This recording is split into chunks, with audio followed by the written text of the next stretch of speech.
All right, good evening, everyone.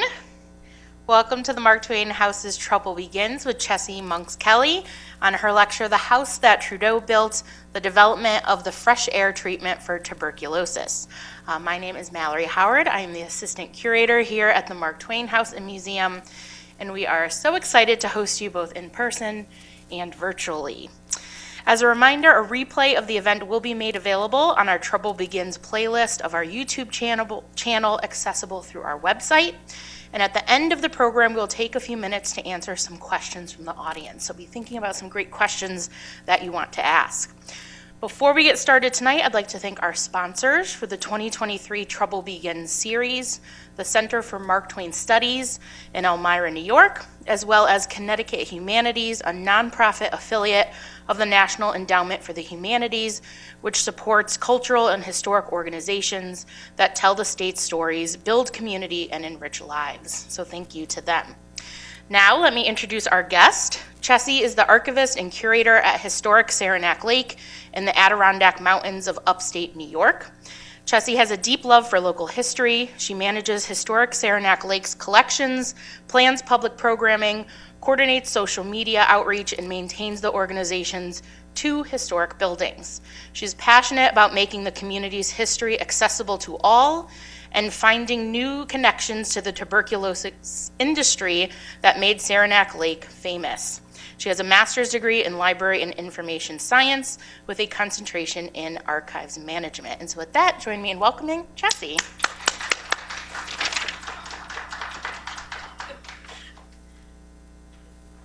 Okay, thank you, Mallory. Can you all hear me okay out there? I just have to say, because it helps me feel less nervous, I hate public speaking. So please bear with me. I got good at it, and then the pandemic happened, which I think is a lot of stories these days. So real quick, as Mallory said, I manage Historic Saranac Lake's collections, among many other hats, I'll talk a little bit about the museum and things like that as we go, but tonight I'm going to talk about the house that Trudeau built, and this is both literally and metaphorically. So I'll just barely sort of scrape the surface on a bunch of these topics. So, I always joke that I could talk about this all day. If you have questions, I hope this gets you into it. So first, I wanted to start by saying that this presentation tonight is in memory of Mary B. Hotelling. She was our executive director for many decades. We literally would not be where we are without her, and she passed away on September 1st of this year. And she also literally wrote the book on this. So if you are interested in really getting into the weeds of Dr. Trudeau, Mary is your gal, and she was, a role model for me in this work. So we miss her a lot. I want to set the scene a little. Well, actually, real quick. Icebreaker. Can you raise your hand if you think that tuberculosis has been eradicated? That's great. Good job, everyone. I'll talk more about that later, but this is a question we get a lot at the museum. People come in and they say, well, it's like polio or smallpox, or, right? We don't have to deal with it anymore. So that is a passion of mine, and we'll get to that. But in the mid-1800s, 1 in 7 people worldwide were dying of the disease. It was not known as tuberculosis, of course, at the time. These are just some of the names: consumption, the white plague, pleurisy, mouthful, the king's touch, or phthisis, which is another mouthful. They didn't know what caused it. They didn't know how it was spread. And so it also had unfortunately would catch a lot of other diseases that looked similar, so it was hard to diagnose. So most big cities at the time have poor sanitation and air quality, lack of sewage management. You have factories filling the air with smoke. You have crowded conditions. Workers are living in tenement houses in New York City, for example. So all of these things come together to make this disease spread more quickly. There was also a serious stigma attached to tuberculosis, and there is still today. So it wasn't something that you talked about. It was something that you would keep private, and so you wouldn't necessarily know if someone you knew had tuberculosis, and that put you at risk. And as I said, the cause, the treatment, prevention, everything basically is an unknown.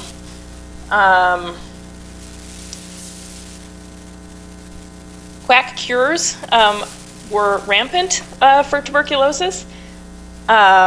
This little pamphlet is for Piso's Cure for Consumption, which is one of the most notorious treatments, quote unquote, for tuberculosis in the day.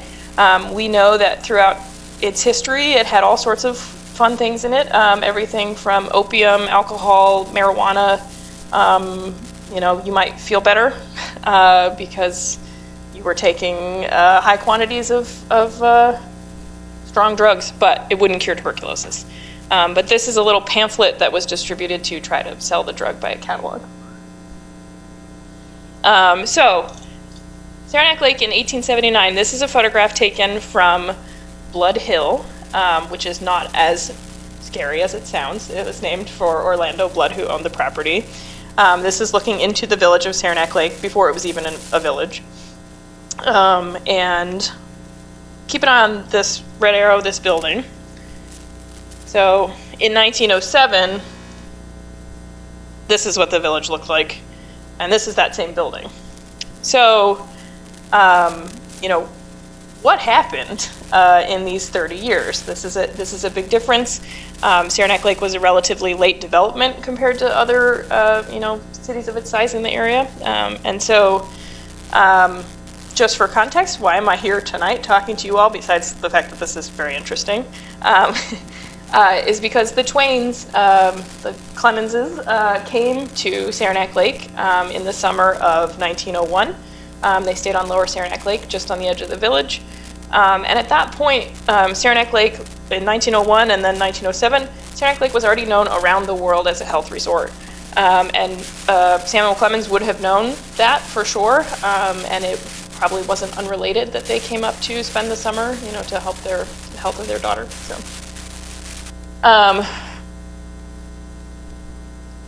this is our guy. This is what we always say. He's our founding father, Dr. Edward Livingston Trudeau, and he's the reason that we're talking about this. He was working as a young doctor in New York City. He had recently become married, had a baby, and he was working himself totally ragged. Long hours, again, poor conditions. And so he had also cared for his brother James, who had what they called at the time galloping consumption, which is what it sounds like. It's where you die of tuberculosis in usually under 6 months. And one of the common misconceptions about tuberculosis at the time was that it was hereditary, spread through families, which makes sense if you think about it. Families are often in close contact with one another. But it also, one of the treatments that they tried was to close you up in your bedroom with as much still air as possible. So close all the windows and doors, don't let the air out, don't let it move. So he was sharing a bed with his brother while he was caring for him in this closed up room. And so, no huge surprise that he was diagnosed with tuberculosis when he was 25. And this news was absolutely devastating to him. This is a quote from his autobiography. "I know something of the feelings of the man who is told he is to be hanged on a given date, for tuberculosis was considered as absolutely fatal." And so, at the time, there were lots of things, as I said, you could try, but there was no definite cure, and most people who were diagnosed died of the disease. So, he came to the Adirondacks. People had been coming up to the Adirondack Mountains for decades for their health, particularly wealthy people. If you could afford to get yourself there, it was a great place to be. Everything from, consumption to nervous ailments, which a lot of things fell under that umbrella at the time. There was this myth of the sort of untouched, pristine wilderness. The reality was that it was actually quite heavily logged and mined and other resource extraction at that point. But It was seen as a place where no man had ever gone before, and of course the asterisk there is no white man. Indigenous people had been living on and managing the lands for thousands of years. It's the territory of the Haudenosaunee people, and their lands were often sold to or stolen from them for white settlers. So they came to take those resources, whether that was logging, mining, hunting, fishing. Those were huge industries. It was also the development of the tourism industry there. One of the major impetuses for this sudden rush to the Adirondacks was William H. Murray's Adventures in the Adirondacks. And now Murray was a preacher from Connecticut who wrote this book, Adventures in the Wilderness, or Camp Life in the Adirondacks. And it was full of all of these detailed adventures with bears and hunting and exploring and roughing it. And so it became this fad, this phenomenon, inspiring people to come and seek the wilderness and become new men in the Adirondacks. And so they called them sports. This is a picture from Harper's magazine in 1870. The man on the left, of course, is leaving the city in a bad state. And there he is bursting out of his clothing, hale and hearty at the end of his trip. So this was the, idea of getting up here. So where Dr. Trudeau came to Paul Smith's Hotel, it started as a hunting camp for men in 1859. It was rustic, platform tent sites, men only. Come up and fish and hunt with a guide, conquer the Adirondacks. So eventually it became one of the biggest resort hotels in the area. It had a casino, it had a stock ticker, so you could keep abreast of the news in New York City. You could play billiards, you could go out in a guide boat. Trudeau had been to Paul Smith's on vacation. And he thought it was one of the most peaceful, beautiful places he had ever been in his life. And so the story goes that he decided if he was going to die of tuberculosis, that he would do it somewhere where he had been at peace, get out of the hustle and bustle of the city, and rest. Well, this is hopefully not a spoiler to say that he didn't die in the Adirondacks. The journey to Paul Smith's was extremely difficult in that time. You would take railroad after railroad to a sleigh or a stagecoach over a corduroy road pulled by horses. So if you were sick, if you were on your deathbed, this was a rough trip. It was a rough trip even if you were healthy. And so when he got there, one of the guides helped carry him into his room because he was not healthy enough to even stand on his own. And the guide apparently remarked, "Why, doctor, you weigh no more than a dried lambskin." So consumption was a disease. They didn't call it consumption for nothing, so you would lose a lot of weight. It would look like you were being consumed by the disease. So Dr. Trudeau spent all summer recovering his health. He enjoyed outdoor pursuits such as hunting and fishing. He detailed stories of basically laying down in a guide boat and shooting deer from there without even having to get up. So he was, convalescing quite well. And you can see he's the picture of health here. After that summer, he returned to New York City and got sick again. He was, dragged down by his practice, by city life, and so he came up a few times before he decided that he needed to settle in Saranac Lake year-round, but he also needed to figure out what was going on. And so he eventually came to spend the winter with his family. He's the second person ever to have done that as far as health seekers go. People thought that was very controversial at the time. The Smith family was very nervous about the prospect of this. after he settled in Saranac Lake, he set out to do an experiment. He was a scientist, he was a doctor, and he wanted to test his theories about why he got better being up in the Adirondacks. You know, there have been all sorts of theories floated throughout the year. You know, pine sap, its healing properties, something magical in the air. And so he wanted to investigate what was going on and what was it that was helping his health. So he conducted an experiment that's now known as the Rabbit Island experiment, as the title probably indicated. That is Rabbit Island in the photograph. It's an island on a lake, on the lake where Paul Smith's hotel was located. And we do this experiment description for 5th graders at the museum all the time. I'm going to keep it real quick. I'm not going to bring any stuffed rabbits like we would with the kids.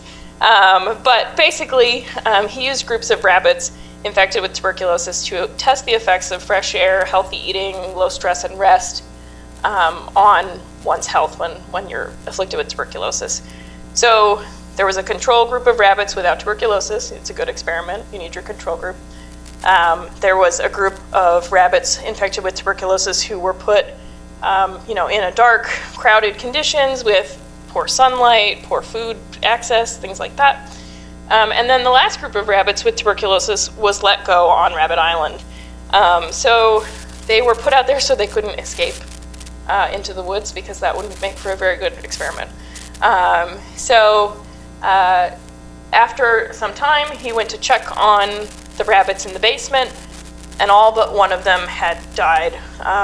When he autopsied them, they showed signs of tuberculosis infection. When he went to go find the rabbits on Rabbit Island, he couldn't find them anywhere. There was one dead on the shore, supposedly, and he was heartbroken.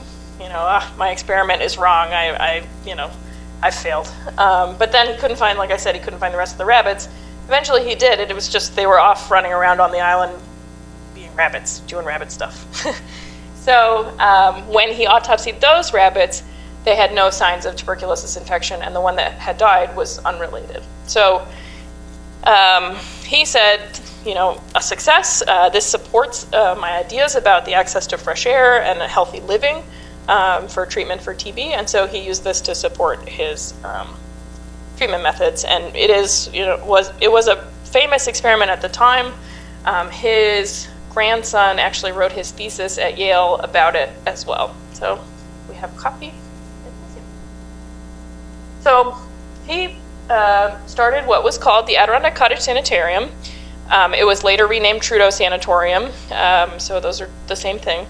It was opened in 1885, and it started with a gift of land from a group of guides who knew that Trudeau wanted a place that was in the perfect natural environment for patients, you know, beautiful views, and so they gifted him a former fox run to establish a sanatorium.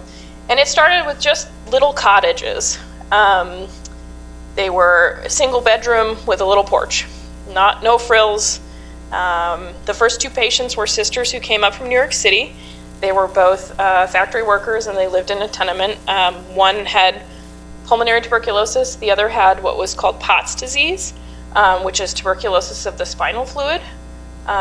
So they were wildly unprepared to arrive in the Adirondacks in November.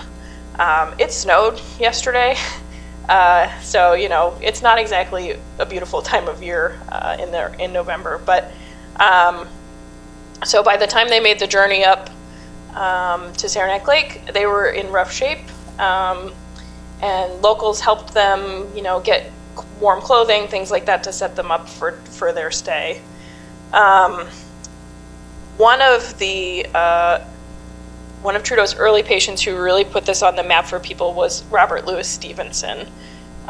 He came up to Saranac Lake instead of going out west to Colorado, and stayed not at the sanatorium but at a cottage in the village. And as soon as word got out that he had come to Saranac Lake and was under Dr. Trudeau's care, that was it. It was off to the races. You know, it was famous, and demand grew like crazy. It outpaced what the sanatorium could support almost immediately. So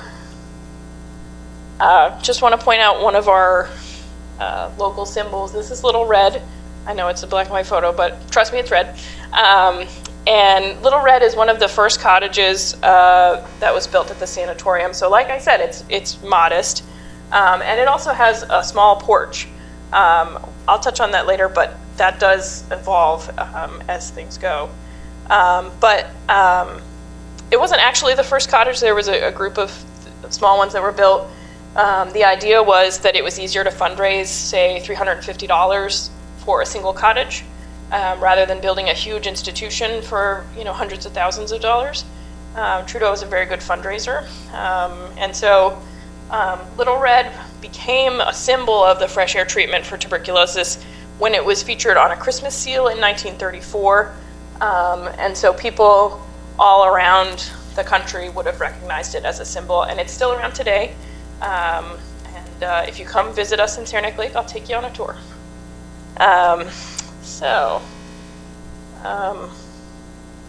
Trudeau Sanatorium was the first in the United States for treating tuberculosis. It was based on a model out of Europe, but he was the founder here in the States. You would avoid crowded hospital conditions like you might find normally. As I said, the small cottages were easier to build and pay for. You want to be in your natural surroundings, so you have that beautiful piece of land with a view of Mount Baker and the Saranac River, restful to look at. Access to fresh air, of course, is important. It was a campus model, so you'd have access to all the services and facilities that you need. This building in the photograph here is the main building where patients would eat their meals. For a long time, it was the only place to go take a hot bath. So there was a library, a recreation pavilion, a post office, you name it, you could get it on the campus, except for alcohol. This model spread throughout the area, throughout Saranac Lake and the surrounding villages, and then across the country. So there were sanatoria eventually in places like Colorado Springs, Santa Fe, New Mexico, Asheville, North Carolina. So Trudeau set off this trend. After Trudeau died in 1915, they renamed it for him Trudeau Sanatorium. And so these are just a couple of the cottages. If you look, these have much bigger porches than Little Red. And so eventually the architecture did change. And in the background, I don't know how well you can see it, but there's a stone church. That was a non-denominational church that patients could attend. And it was really important to Trudeau as a religious man and an optimist that patients keep up a healthy outlook by maintaining their spiritual health as well. So eventually we have sanatoria by the dozen. This is Gabriel's Sanatorium, which eventually became a prison. This is Patients on the Porch at Raybrook, which was run by the state of New York. It was free of charge for patients who could not afford care elsewhere, and also became a prison. That's a whole other talk. And a great book, if you're interested, I'll recommend you. This is Stony Walled Sanatorium. It was started as a philanthropic effort by a wealthy woman who paid for working women from the city who could not afford their care. Eventually it did open to children, and then it also allowed men to stay there. And one of the other ones here, this is Will Rogers. Absolutely not affiliated with Will Rogers at all. They named it after him in order to basically hang on to that name cachet. It was sort of the early 1900s version of like SEO. People knew that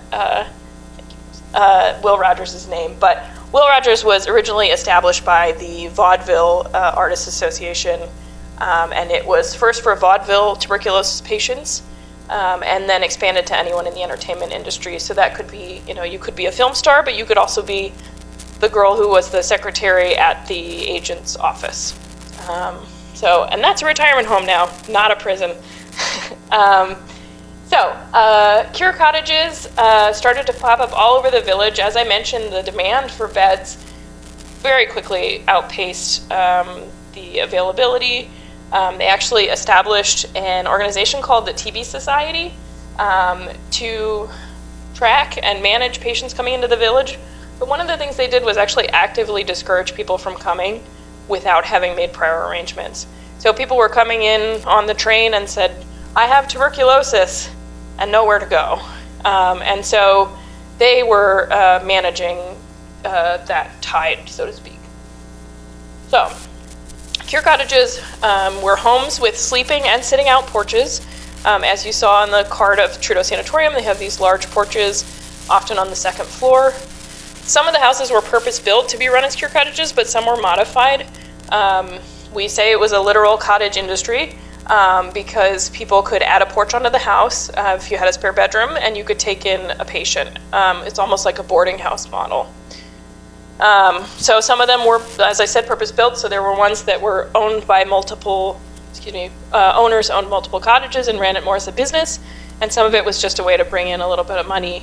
It was particularly good for women. If you were a widow, you could earn some money to help with the upkeep of the house without having to be outside of the home. We know there were at least 900 in existence at the peak of the TB industry, if this gives you an idea of the scale. Most of the cottages had room for anywhere from 4 to 16 patients. And today, we found this out pretty recently, we have the most per capita state and national register listings in the entire country because we have more than 250 individual Cure Cottages listed, as well as historic districts. And actually, that's how Historic Saranac Lake got started, doing architectural preservation work, and we sort of fell into museuming. This is actually my house. I always like to show it off. If you look up here, this is a sleeping porch on the second floor. These big windows would slide open. And then down on the first floor, you have a sitting out porch. So the idea is fresh air, regardless of the time of day or time of year. This is a street in the village. There are Cure Cottages on both sides of the street. Again, you can see those porches on the second, third floor. A lot of these houses were huge, are huge, and so it was everywhere in the village. We've heard people say that there was not a single house that did not have a patient at one point or another. Some of them were purpose built. This was Reception Hospital. Again, another philanthropic effort. It took patients who didn't have a place to stay or didn't have the funds to pay for a place to stay. And this is Gonzalez Cottage. Some of them were for particular groups of people, whether that was because of your industry. For example, we know that Endicott Johnson, the shoe company, had their own Cure Cottage where they would send employees. Gonzalez Cottage was for Spanish-speaking patients. We know of cottages that were specifically for Black patients, for Jewish patients. You name it, you could probably find a niche there. Some of them were really expensive, and some of them were not so bad. You generally speaking, you were paying for this out of pocket, or your employer would. Health insurance was not what it is today, for better or worse. And so the experience varied depending on where you could afford to stay, how sick you were, all sorts of factors. So why was all of this happening? Why would so many people flock to the middle of nowhere in the Adirondacks and sit out in the cold? This was the first successful model for treatment of tuberculosis patients before antibiotics. In fact, there had been some pretty disastrous attempts to treat patients. One example we like to point to is Mammoth Cave in Kentucky. Really cool cave, very bad tuberculosis treatment center. A gentleman bought the cave with the idea of treating patients, thinking that the damp, still, cool air would help them, which is about as far opposite as you can get from what you were experiencing here. And so 5 out of the 15 patients died pretty quickly, and the rest were so much worse for wear that they sort of called off the experiment. So Dr. Trudeau's regimen, the model included a strict regimen for care of patients. This, of course, depended, again, on how sick you were and who your doctor was. I just read about this. One doctor was so strict about letting patients get out of bed that even 20 years later, people joked that some of his patients were still in their cottages. This model drew people from all over the world. We know people coming particularly from Latin America, from Cuba. We know, patients all over the world. Some particularly famous, as I mentioned, Robert Louis Stevenson. He hated it. He said that it was dreary and dismal, and he also drove Dr. Trudeau crazy. They butted heads because he would chain smoke in bed, which wasn't great for tuberculosis, but also was a pretty serious fire risk. But they respected each other. They just didn't quite see eye to eye. But he really, as I said, put Saranac Lake on the map and made the name synonymous with tuberculosis treatment. And so a few other famous names. I always say there's sort of something for everyone, so if you want to pull on that thread, I'm happy to talk about it later. But Bela Bartok, the Hungarian composer, came for treatment despite the fact that he didn't have tuberculosis. Manuel Quezon, who was the first democratically elected president of the Philippines, died in Saranac Lake while being treated for tuberculosis. Christy Mathewson, if there's any baseball fans in the room, one of the greatest baseball pitchers of all time, the New York Giants. Lila Lee, the actress. Eddie Diamond, who was the brother of the notorious Prohibition-era gangster Legs Diamond, and many more. So it was notorious. Research successes also bolstered the Trudeau's name. And for example, he was one of the first to identify a TB bacteria under the microscope in the United States. So people started flocking there because they recognized his research and because they wanted to work with him. There were also lots of doctors and nurses and scientists who had been diagnosed with tuberculosis and had been exposed as a result of their work, who came up for treatment and then never left. They worked in one way or another. Most of I think all but basically one of the big name doctors working in TB treatment in Saranac Lake had been patients themselves, for example. So what is the fresh air cure? I mean, there's an obvious part, but besides that. So I'll give you some examples, and this is partly an opportunity to show off some really cool photos we've been scanning lately, so I hope you enjoy seeing them. First up, you have rest. I recently watched a video from the VA tuberculosis hospital in our area where they said anything that is not rest is work. So if you are reading or talking, that's work. If you're not laying down doing nothing, you're working. So this is a very early picture. You can see these folks out on the porch are sort of stacking chairs up to sit out there comfortably. Eventually, there were a lot of purpose-built things for TB patients, but in the beginning they improvised. You'll also notice they're bundled up. They sat outside and rested regardless of the weather. We've seen photographs of patients with snow piled on them. So they weren't totally awful about it though. The patient manual said if it was below 15 degrees outside, you could close the windows. So, here's a later picture. Again, they're all bundled up against the cold, and they're sitting on what are known as cure chairs. It's one of those purpose-built tools. Sometimes you were in bed instead of in a cure chair, but again, you're still out on the porch. Fresh air is the other, of course, obvious component of this. This woman is sitting in a cure chair. It's also called an Adirondack recliner, or Rondack recliner, if you want to be fancy about it. It was meant so you would basically never leave it. It would recline so you could sleep. It would come forward so you could eat or read or socialize. This is actually a picture of Dr. Trudeau and his wife on a carriage, but getting fresh air often involved getting out on going out for an hour on a carriage ride or a car ride. As long as your doctor approved, as long as you were healthy enough to get out of bed and have some light activity. But the second your temperature went up, you lost weight, or you were exhausted, you were right back in bed. So it was all sort of moderation. A healthy diet. These patients, generally speaking, drank about 8 glasses of milk a day, for example. As I mentioned, tuberculosis was a wasting disease. You lost a lot of weight as a result of the infection. And so you were eating meals that were extremely high in fat and high in protein, generally speaking. We know at least one patient who never drank milk again in her life because she was so sick of it.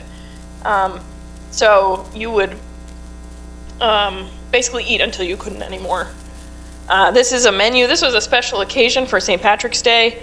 But you can see there's a lot going on here, and we like sharing these for the holidays. We get lots of feedback because some of these are, sort of mysterious, like what is mousseline sauce for your broccoli? But these were hearty meals every day. You had low stress, so you were, which is of course hard if you are sick and worried about your health, but you were removed from your work, from your family generally, the sort of stressors of everyday life.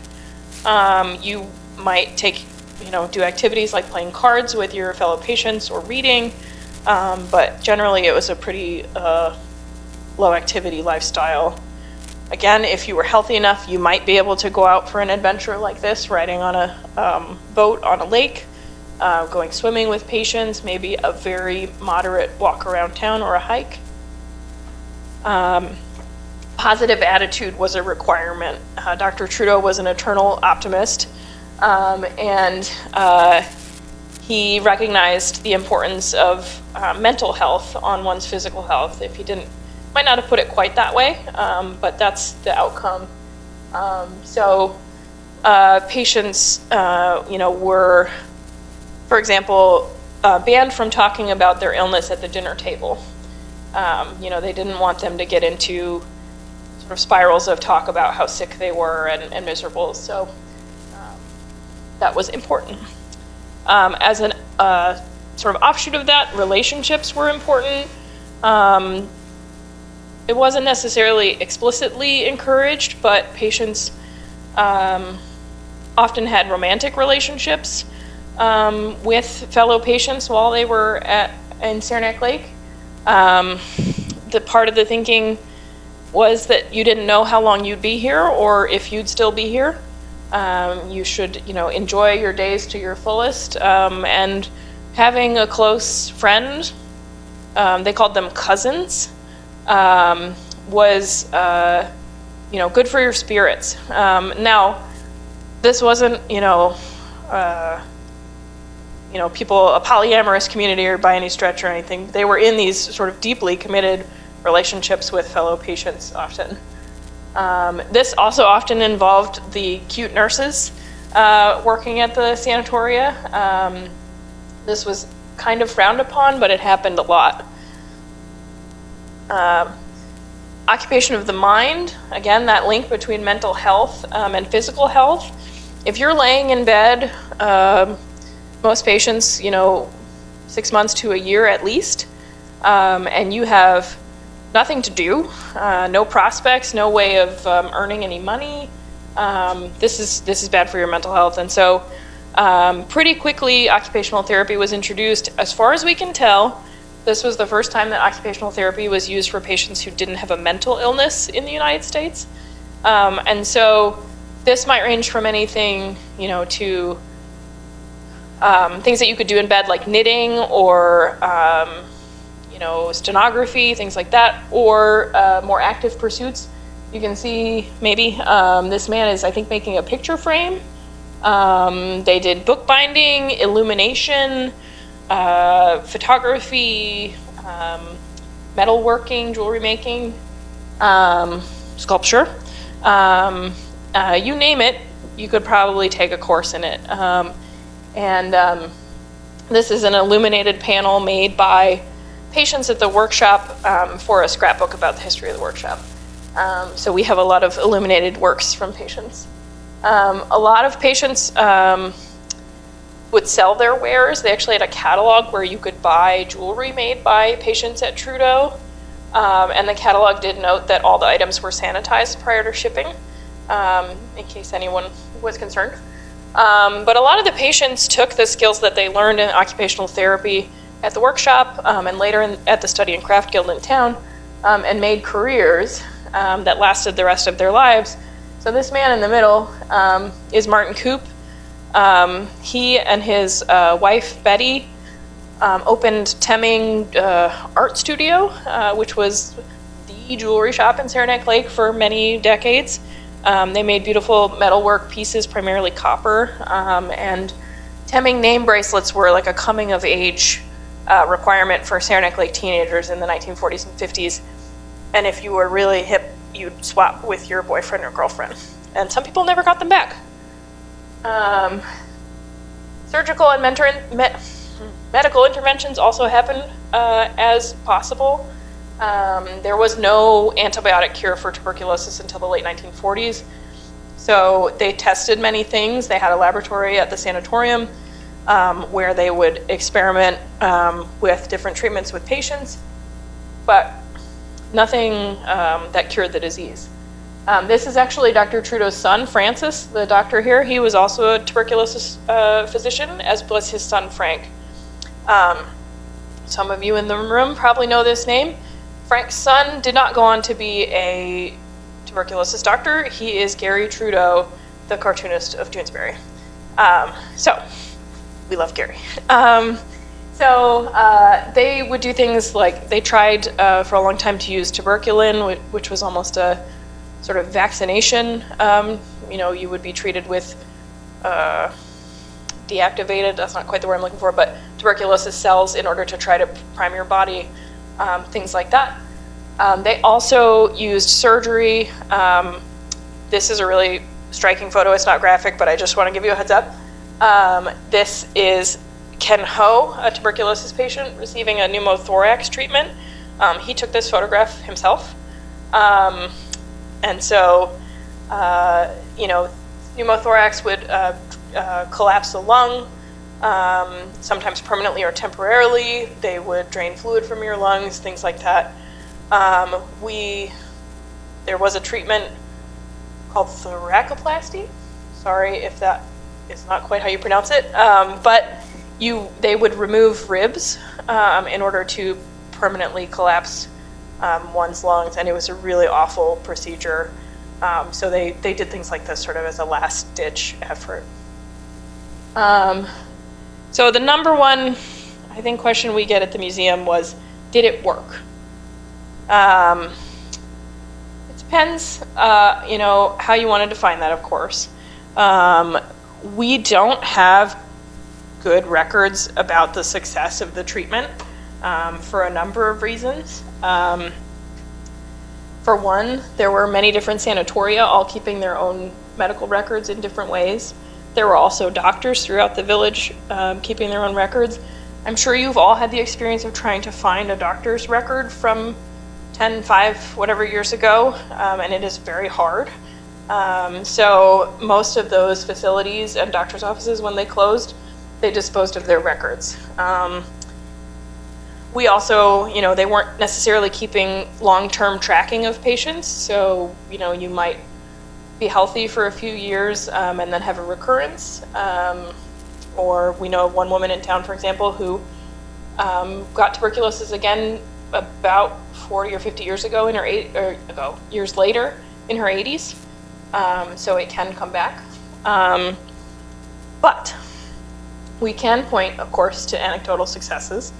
One major thing I'd point to is that the industry lasted for 70 years or slightly more. As I said, we know of a lot of unsuccessful treatments for tuberculosis that were tried, and this was the most lasting and effective treatment as far as we know. We also can point to stories of like literally thousands of individuals who were cured, quote unquote, of their tuberculosis while being treated there, and so I'm going to tell you about 3 of them.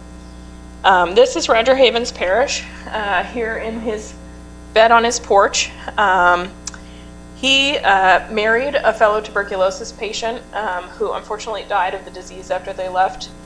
But he went on to have a second marriage, and he has a son who donated Roger's photo album to us. He also began a successful career working in the laboratory at the sanatorium after he was cured. Ken Ho is one of our favorite patients. He cured from tuberculosis and went on to finish medical school. He became a family physician in New York State, and had a many decades long career caring for the people in his community.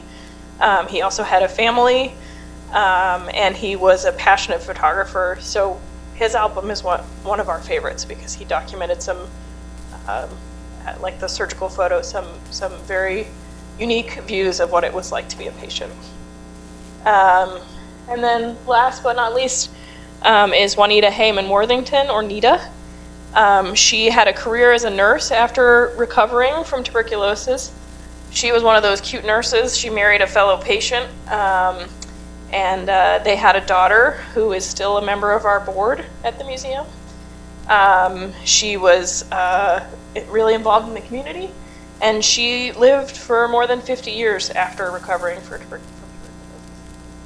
So this isn't to paint an entirely rosy photo. A lot of patients had a really hard time. We know of many thousands of people who died of the disease while seeking treatment. But it offered hope to patients where there really wasn't any for a long time. And,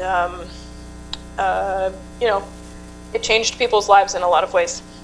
So I want to quickly touch on a few other houses that Dr. Trudeau built. This one literally. This was his family home.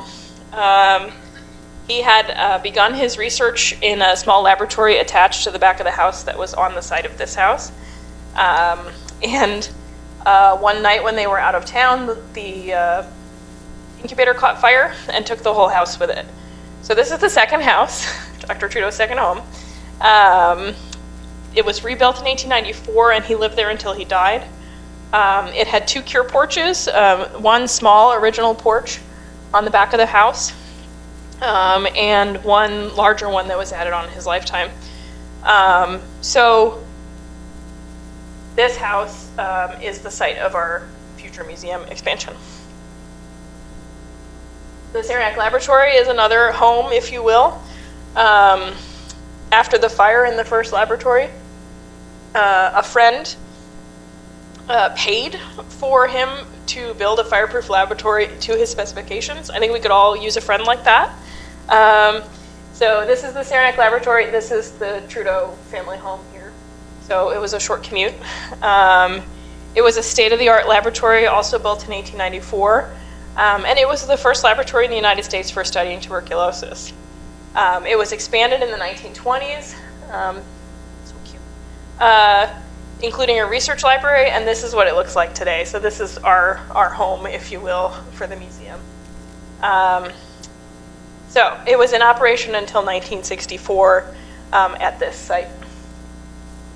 And this is the interior. This is one of the Trudeau schools for tuberculosis classes. These were people who came from all over the country to study at the laboratory and learn about the latest developments in tuberculosis. But I'll point out a couple of cool things about this room. The walls are made of glazed brick, partly to be fireproof, partly because it makes them easy to clean, but also because they reflect light and make it bright in there. The building was built 3 years before there was indoor electricity in the village, and so it had a big effect on the architecture. Another thing you can see, kind of, are these big windows, again, built before indoor electricity. So they let in as much natural light as possible so that you can use a microscope without electricity. So I'm kind of thankful that it was built when it was, because it's an absolutely beautiful building. And it's all fireproof, again, with the brick and stone architecture, iron beams in the ceiling instead of wood. So this was cutting edge in 1894. Another important thing going on was research and development at the Sarenac Laboratory and elsewhere. I love this photograph. Does anyone notice anything weird about, yes, this is actually taken at Trudeau Sanatorium, but he is smoking a pipe while looking at an x-ray of a diseased lung. It's sort of a sidebar, but patients absolutely were not allowed to drink alcohol, but they drank it in massive quantities. So it goes. But smoking was allowed with the okay of your doctor. And so we know of patients who smoked constantly throughout their care. Ed, the husband of Nita, the nurse, kept having relapses of tuberculosis until he finally quit smoking, and then he never got TB again. Now it seems sort of obvious to us, but at the time, the research wasn't linking those two things together. So anyway, sidebar. They studied the causes and transmission of tuberculosis. As I said, Dr. Trudeau was one of the first in the United States to view tuberculosis bacteria under a microscope. So they were experimenting, trying to figure out how the bacteria that caused tuberculosis worked, how it spread between people. Excuse me. That's what I get for talking about smoking. They were also looking at preventative measures, whether that was vaccination, ways of cleaning, things like that. And of course, treatment methods, how to lessen the severity of the disease, how to eliminate it entirely. There was a lot of research on transmission from animals. Some of you might remember tuberculin-tested milk. You can get tuberculosis from cows and through milk, and so that before pasteurization, that was an important test for dairy herds to make sure that you weren't risking infection through milk. So milk bottle caps would say tuberculin tested, and that was a public health movement. They also didn't just study tuberculosis at the Saranac Laboratory. They did a lot of research on industrial mining diseases, particularly silicosis and asbestosis. This is a whole other presentation, but they were commissioned by the Johns Manville Corporation to study the effects of asbestos on the lungs. At the time, Johns Manville was the largest producer of asbestos in the world. Does anyone think that research saw the light of day? So the research was covered up, suppressed, depending on how you want to approach it. And it didn't see public eyes, public viewing until the 1970s and 80s, when these major tort litigation cases on mesothelioma and asbestosis came to light, and the research was discovered. So after it closed in 1964, they moved up the road, and they are now known as the Trudeau Institute. So they're still with us, doing research on tuberculosis, but also infectious diseases and immunology. They did a lot of work on COVID, starting in 2020. They do research on the flu, on Lyme disease, how research institutions go. Sometimes it depends on what the funding is, but it's a important active research facility. So, what happened in the end? Trudo Sanatorium closed in 1954, and most others soon after or earlier. This was due largely to the advent of antibiotics for tuberculosis. They were discovered in the 1940s, streptomycin being the first. And at that point, why would you pay and spend a year in bed when you could take antibiotics at home and recover? And so that was really the writing on the wall for the TB industry in Saranac Lake. Of course, it's wonderful that there are antibiotics that treat tuberculosis, but it was really a difficult time for the community. Most of the jobs were related in one way or another to TB, whether that was making all that milk that the patients drank, or washing all the sheets, or running a cure cottage yourself. So one of the ways that Saranac Lake has come back in recent decades is this rebirth of research with Trudeau and other research industries in Saranac Lake. Heritage tourism has been really important. Consumption, tuberculosis was often sort of a genealogical black hole for people because of the stigma attached to the disease.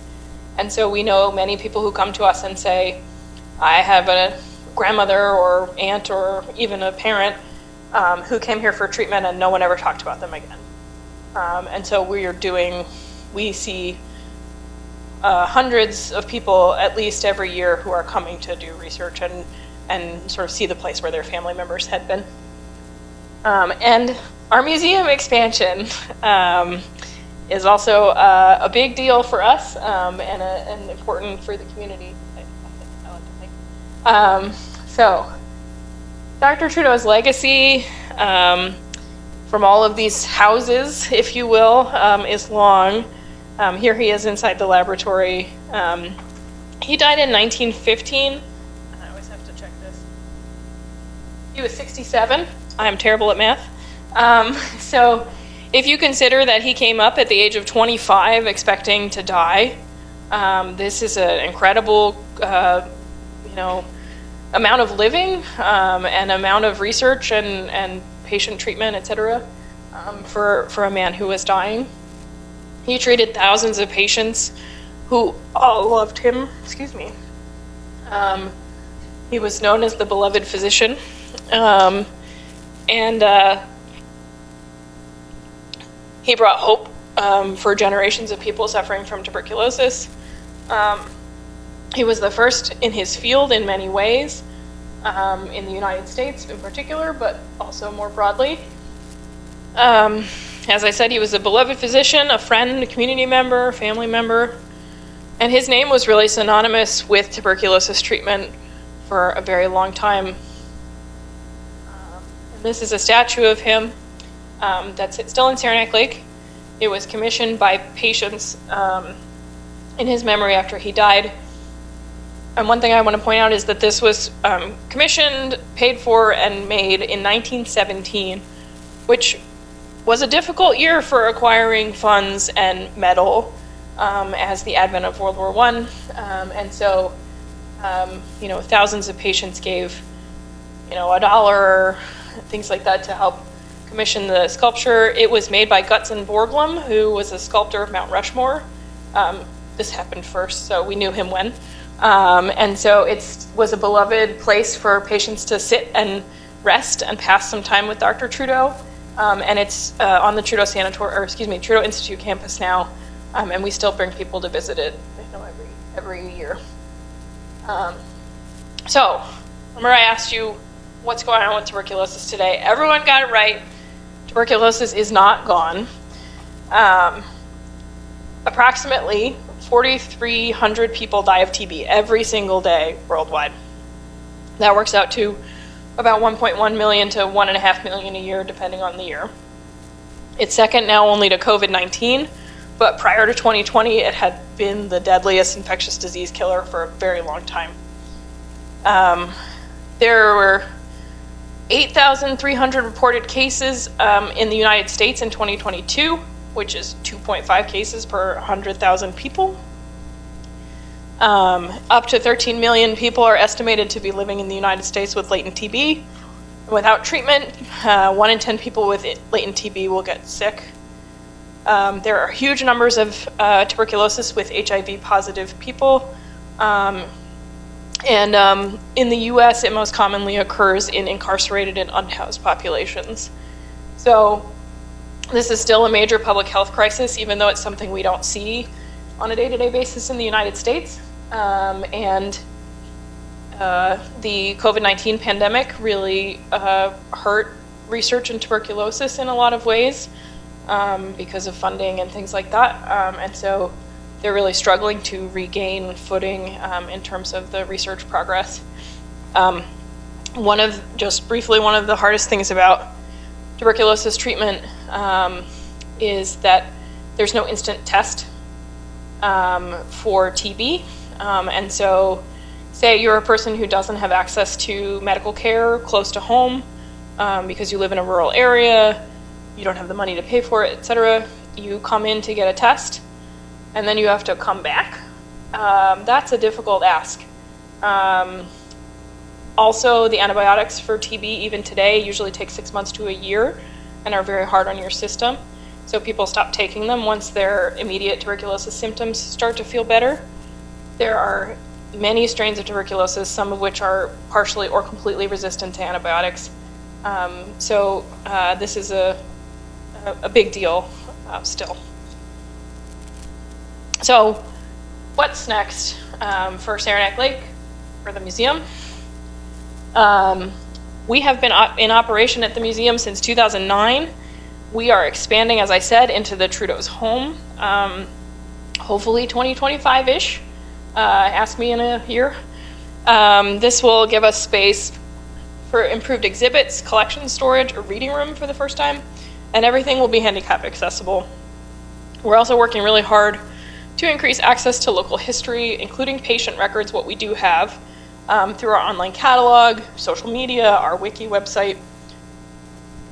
So this is a rendering of what the Trudeau building will look like when it's done.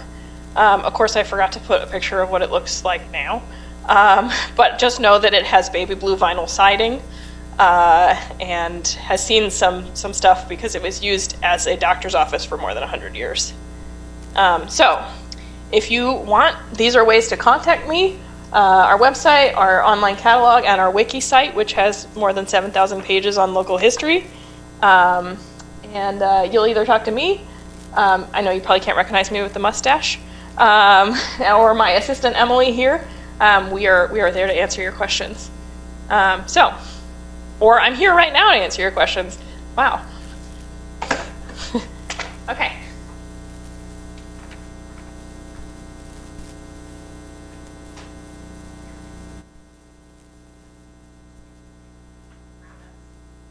That's fascinating. Thank you so much. So happy to take questions. We're going to start with anyone in person, and then we'll see if we have any virtual viewers that have questions. But anyone in this audience have a question? And I'm going to repeat it on the microphone so people at home can hear. Yes.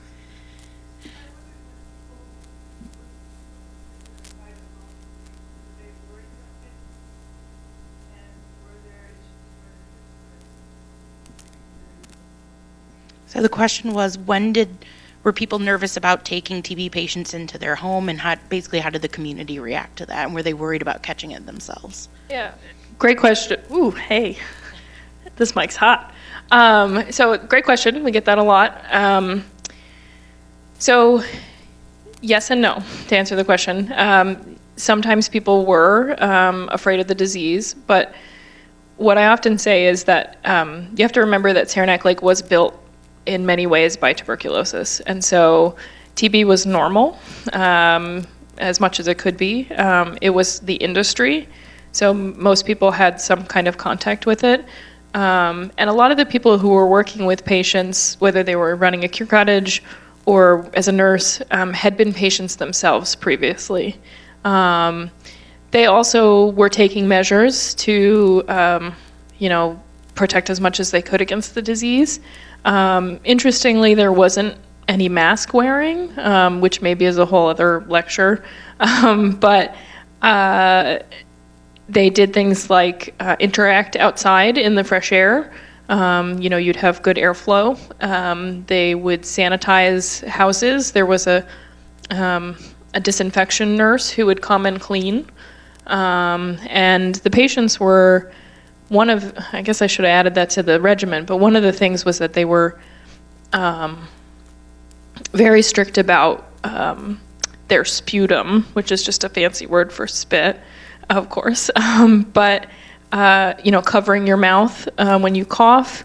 You would have often a sputum cup, which you would spit into, and at the end of the day, it was a paper cup. It would be burned. No spitting in the streets. We had some of the earliest public sanitation laws, and many places based those laws on Saranac Lake's code.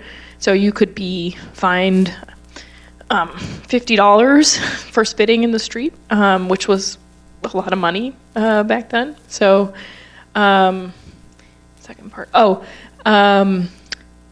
We don't know. We do know of some community members who developed tuberculosis. Generally speaking, the numbers were low, and that was something that they talked about in, advertising and also research. But one of the things, again, because they were so aware of tuberculosis, for example, the school children got x-rayed every year, which now we know maybe you shouldn't also do that. But they were very aggressive about diagnosing and treating it. And if you want to see a sputum cup, you very generously loaned us one for our exhibit, so you'll have to come and check it out. I saw another hand question as well. Yes.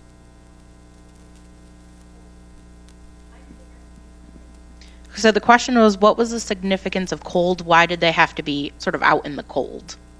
So it wasn't so much cold, it was out. So the problem with that is that Saranac Lake is cold. So if you're going to be out, you're probably going to be cold. It's, of course, is warmer now than it was back then. But, we have patient letters regularly saying it was -30 today. And so even today, it snows from Halloween until mid-May. We regularly see -25 degrees in February. And so it was just, a matter of circumstance. So the outside fresh air, that was the important part. And at first, it was reported the cold, fresh mountain air. But in the long run, that really wasn't that significant. And that was evidenced, by other sanatoria popping up around the country. And for a long time, different climates were thought to be better for different types of TB patients. So, in New Mexico, you have dry desert air, and North Carolina, you have humid, warm air, and, so it depends on the patient, but it really doesn't make a difference. Interesting. Any other questions from our in-person audience? Yes. Would they try to build a sanatorium on water? Because we also have a tuberculosis hospital. So would they try to have water as part of it? Okay, the question was about having water as part of the cure and being right next to that lake. I don't know that I've ever heard anything particularly about water. I think the idea is peaceful, natural surroundings. And so a lot of our sanatoria were also built, overlooking some sort of water feature, but they also looked out over the mountains and the open fields. And so I haven't heard anything, but now I'm curious. So thank you for that question. Any other in-person questions? Yes.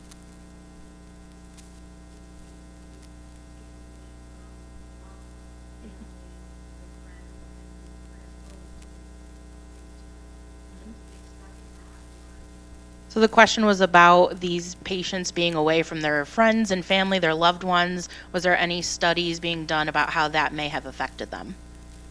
So that's one of the reasons that those relationships were encouraged between patients and community members. But it was incredibly difficult. We know, again, sort of anecdotal evidence, but, people writing home about how sad and lonely they are. I don't know of any particular direct studies on that, aside from them looking at the overall mental health of patients.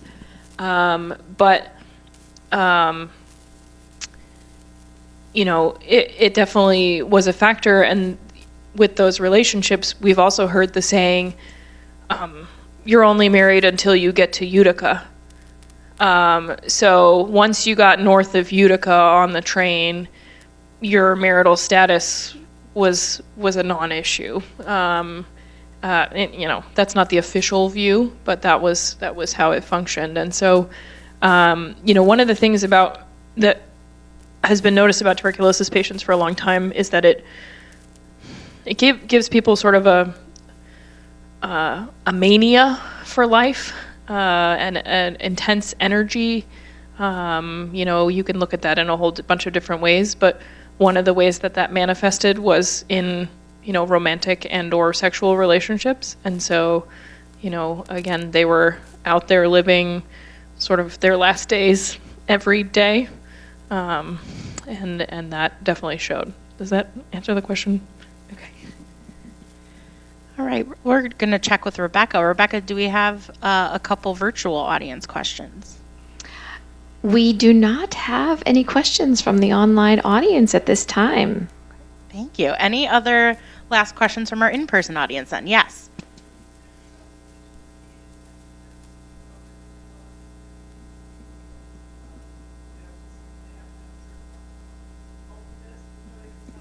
Great question. Yeah.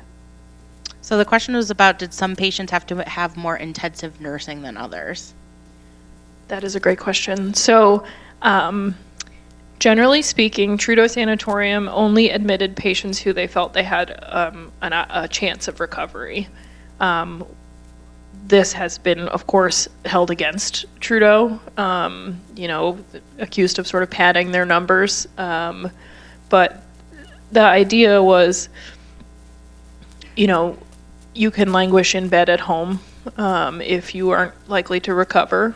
And if you were doing that in the sanatorium, you're sort of taking up a bed that could help someone who was less sick. So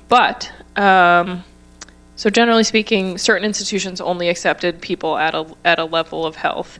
You would you would be likely displaying symptoms, but you wouldn't be an extreme case. But there were places like Reception Hospital that would accept patients who were too sick to be considered elsewhere. So places like that would offer more intensive nursing care as needed. Certain cure cottages had their own nursing staff if you needed, or could afford it. But generally speaking, you'd get a check a couple times a day, check your temperature, things like that. But otherwise, your doctor would come see you at home, or you would go to them if you were ambulatory for care. But generally speaking, as long as you were following the regimen, you were just sort of hanging out.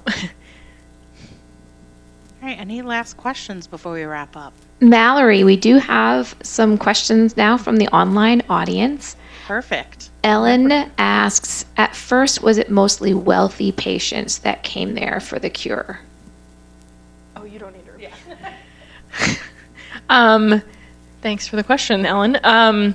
So, no.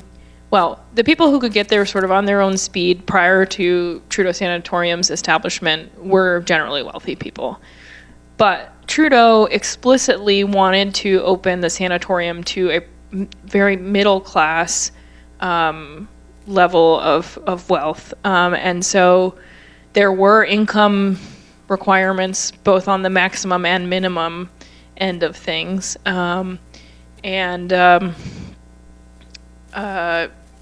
There was financial assistance available for patients. So generally speaking, you might do something like pay your room and board, but your medical care would be covered. They also had a free bed fund. Again, as I said, Dr. Trudeau is a very good fundraiser. And so they would have funds that would help make up the difference. So you could also be turned away for making too much money to fit in that bracket. Now, if you were connected enough and, there were wealthy patients who went, but broadly speaking, that was the mission of the organization. Okay, great. Rebecca, another one? Yes, Dr. Brown asks, was there any financial or scientific assistance from the federal government over the life of the Trudeau Sanatorium? It's very funny. I made a face because one of our most prominent doctors in Saranac Lake in the TB industry was also Dr. Brown, so you're in good company. I was like, he's back. Not that I know of. They have, there was assistance for research on the sort of laboratory ends of things, including now, of course, today at Trudeau Institute. But no one's ever asked me that question, so I'll have to look into that as far as the sanatorium end of things. And we've got one more. It's from Michael, and he says he remembered there being a sanatorium for TB in Charlottesville, Virginia in the 1960s, and he's wondering if you know anything about it. Why would it still exist once antibiotics were available? So I don't know about that particular sanatorium, but I can tell you that in our area, Raybrook Sanatorium, which was the one that was run by the state and offered care to patients who couldn't afford it, also stayed open much later than the rest of them. Most of what I've heard from people, who worked there or were patients, and also in writings about it, is that these patients, again, didn't have the funds to have regular medical care at home. They also might not have easy access to a doctor or a medical facility. And so the idea was that the patients would stay there, almost being institutionalized, while completing the course of antibiotics. Because as I mentioned, it was, 6 months to a year most often. And so if you were there, you could receive, make sure that you were taking your antibiotics, were getting access to medical care, and, also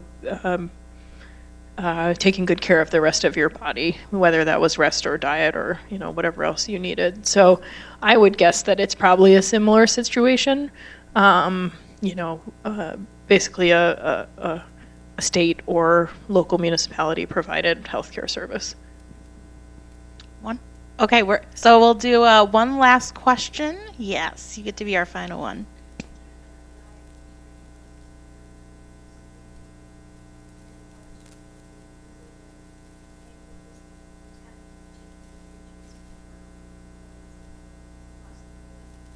So the question was whether it attacked particular ages or kind of.